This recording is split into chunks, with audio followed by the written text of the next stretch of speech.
tingkat DPP, DPD 1, DPD 2, kecamatan, desa, sampai dengan tingkat RT.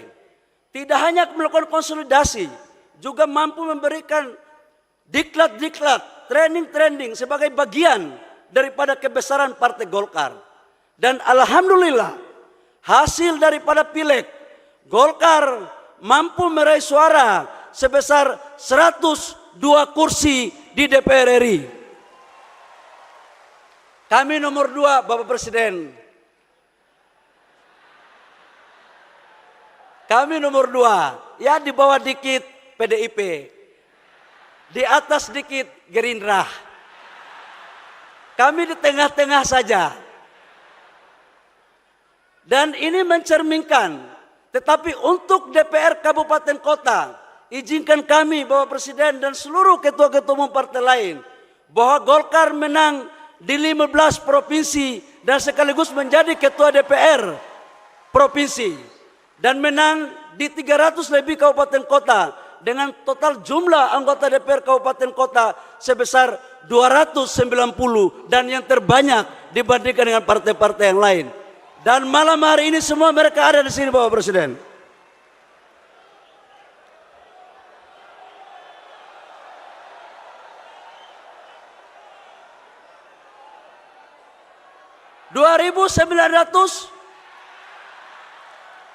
Oh, maklum ketua umum baru. Kalau datanya belum clear itu salah sekjen. Tuh. Bapak Presiden dan hadirin yang saya hormati, terkait dengan Pilpres, alhamdulillah Golkar bersama-sama Partai Gerindra dan Partai Koalisi telah bersepakat untuk mencalonkan pasangan calon presiden pada saat itu Prabowo Gibran dengan nomor urut 2. Golkar dan partai koalisi yang lain bersama-sama bekerja keras untuk memenangkan pasangan kita untuk menjadi presiden dan wakil presiden. Alhamdulillah juga, alhamdulillah terpilih dengan suara signifikan sebagai presiden dan wakil presiden. Ini karena sudah banyak belajar soalnya. Dari konvensi dan beberapa kali ini ilmunya udah semuanya pas. Apalagi Golkar dukung. Jadi insya Allah menjadi yang terbaik bagi rakyat bangsa dan negara. Selain daripada Pilpres, yang terakhir yang baru kita saksikan bersama-sama adalah Pilkada. Pemilu kada baru selesai. Banyak kenangan, cerita, dan tulisan dari lubuk hati maupun dari lubuk-lubuk yang lain. Yang hampir suaranya semuanya sama. Kok pilkadanya kosnya tinggi ya? Setelah pilkada, sekarang mulai kita mengatakan saling menyalahkan antara satu dengan yang lain. Ada yang merasa bersih dan yang lain kotor. Ada yang merasa membawa institusi A, institusi B ikut intervensi.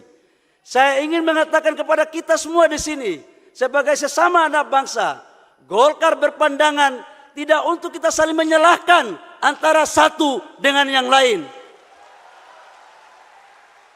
Kalau itu salah adalah salah kita semua, dan kalau itu benar adalah benar kita semua. Hampir sebagian partai politik yang besar pernah mengalami kekuasaan, terutama Golkar. Partai yang lain juga pernah mengalami kekuasaan, dan ilmunya ini sebenarnya sama-sama tahu. Ini sama-sama tahu, cuman ada yang pergi, ada yang baru. Bapak Ibu semua yang perlu saya sampaikan, dalam pandangan saya sebagai mantan aktivis yang ikut mempelopori reformasi, pertanyaan yang muncul, yang menggelitik di hati saya, apakah demokrasi seperti ini yang kita inginkan? Saya mau tanya, apakah demokrasi seperti ini yang kita inginkan, saudara-saudara sekalian? Kalau ini yang kita pertahankan, mau jadi apa demokrasi ini? Dalam kajian banyak Partai Golkar Bapak Presiden, ada suara-suara yang muncul dari kajian kami. Ini pilkada rasa pilkades. Partai Golkar telah berpikir bahwa ke depan harus ada satu formulasi yang tepat.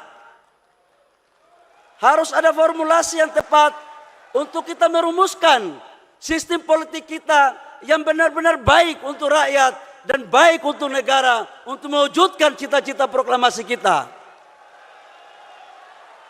Dalam pandangan Partai Golkar, tujuan negara kita bukanlah hanya demokrasi. Demokrasi sebagai instrumen untuk mencapai tujuan.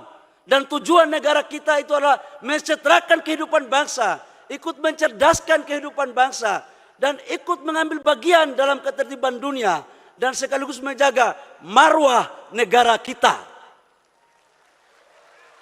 Jangan kita melakukan disorientasi. Dan saya pikir Bapak Presiden, kalau memang partai lain yang belum mau menginisiatif, izinkan kami untuk Golkar memulai dialektika ini. Kita akan merumuskan, kita akan memberikan suatu pemikiran-pemikiran yang baik, yang sudah barang tentu tidak boleh kita menaifkan atau memperkecil hak-hak politik rakyat yang ada di negara kita. Setuju? Setuju? Bapak Presiden, di sini ada calon gubernur yang menang, calon bupati wali kota yang menang, tapi ada juga yang kalah dalam ruangan ini. Jadi menang maupun kalah, saya pikir yang menang jangan jumawa. Bagi kita semua, yang kalah juga jangan bersedih. Kita ikut motivasi dan daya juang Bapak Presiden Prabowo. Kalah berkali-kali tapi maju terus, akhirnya menang. Sudah ada contoh. Jadi kalau baru kalah sekali, jangan menyalahkan institusi lain dong. Jangan menyalahkan yang lain, maju terus. Maju terus. Taunya yakin usaha sampai.